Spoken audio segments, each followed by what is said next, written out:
بسم اللہ الرحمن الرحیم۔ اس وقت ہم مولانا تقی رضا صاحب قبلہ وقابہ پریزیڈنٹ ساؤتھ انڈیا شیعہ علماء کونسل سے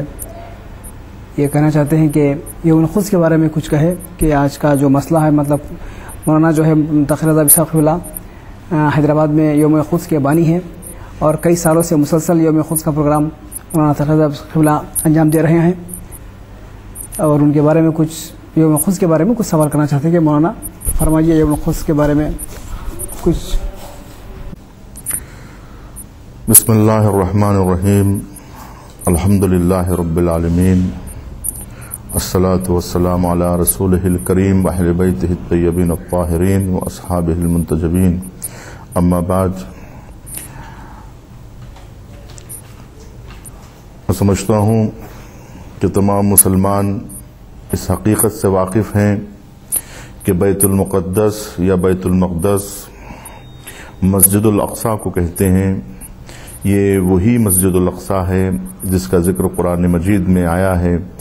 کہ اسرا بعبدہ لیلا من المسجد الحرام الی المسجد الاقصی۔ مسجد الاقصی مسلمانوں کے لیے قبلہ اول ہے، اور نہ صرف مسلمانوں کے نزدیک یہ مسجد اہمیت کی حامل ہے، بلکہ عیسائیوں کے نزدیک، یہودیوں کے نزدیک، تمام ادیان آسمانی کے نزدیک یہ مسجد محترم مقام رکھتی ہے، اور اس مسجد کا احترام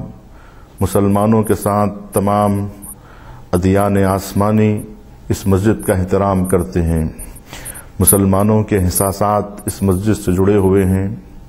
اور خاص بات یہ ہے کہ یہی وہ مقام ہے جہاں سے نبی کریم صلی اللہ علیہ وآلہ وسلم نے معراج پائی ہے۔ یہ قبلہ اول ہے، اور نبی کریم کا سے مخصوص وہ مقام ہے جہاں سے نبی صلی اللہ علیہ وسلم کی معراج ہوئی۔ ہمارے لیے یہ مسجد نہایت ہی مقدس ہے، اور ہم سب کے احساسات اس مسجد سے جڑے ہوئے ہیں۔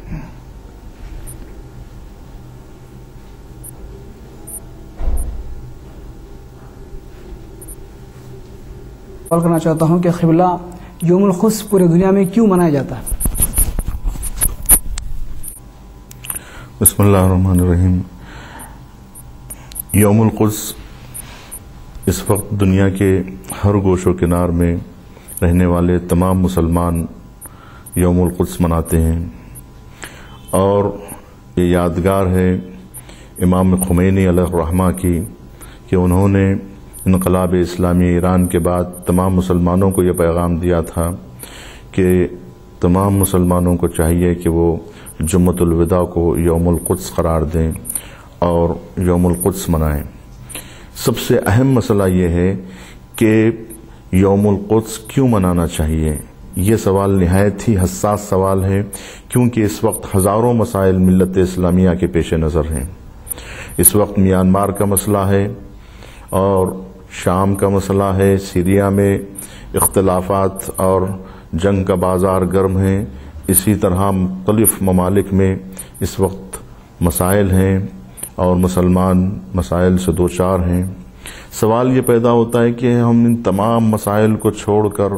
خود ہندوستان میں اس وقت آسام کا مسئلہ ہے، اس سے پہلے گجرات کا مسئلہ رہا، اور اس 30 سال کے عرصے میں ہزاروں حالات مسلمانوں کے اتھل پتھل ہوئے ہیں، لیکن کیا وجہ ہے کہ ہم ہر سال یوم القدس مناتے ہیں؟ یہ مسئلہ نہایت ہی حساس مسئلہ ہے۔ بات دراصل یہ ہے کہ اس وقت ظالم اور مظلوم کا وہ مسئلہ ہے کہ ایک طرف ظالم اسرائیل ہے تو مظلوم فلسطین ہے۔ یہ نہ صرف دنیا میں اور بھی ظالم ہے اور بھی مظلوم ہے، لیکن دنیا بھر کے ظلم کا جو چہرہ ہمارے سامنے ہے، اور دنیا بھر کی تمام دہشت گردی کی جڑیں جس گروہ سے جا کے ملتی ہیں، وہ صہیونزم، وہ ناجائز ملک اسرائیل ہے کہ جو غاصب ہے، یہ غاصب اسرائیل در حقیقت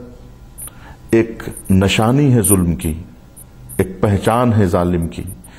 اور دنیا بھر میں ہونے والے ظلم کی جڑیں جا کے اسرائیل سے ملتی ہیں، اور دنیا بھر کی مظلومیت کی اس وقت جو پہچان ہے، جو تصویر ہے، سب سے زیادہ ظلم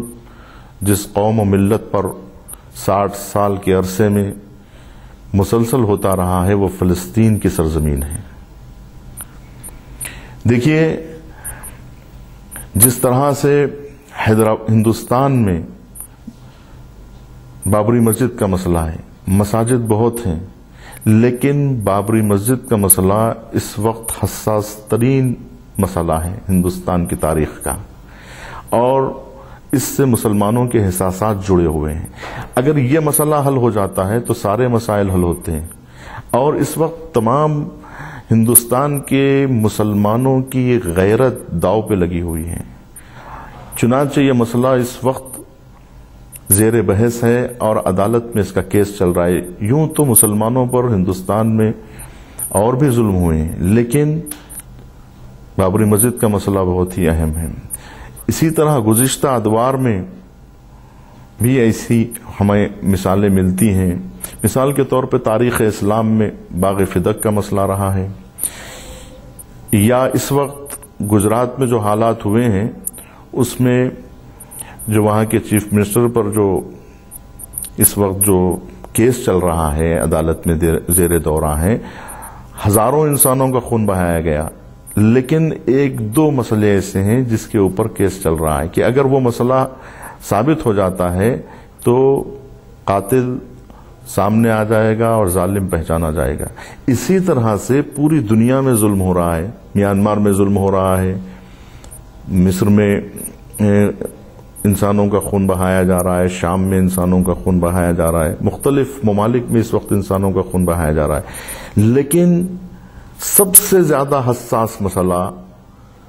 فلسطین کا مسئلہ ہے،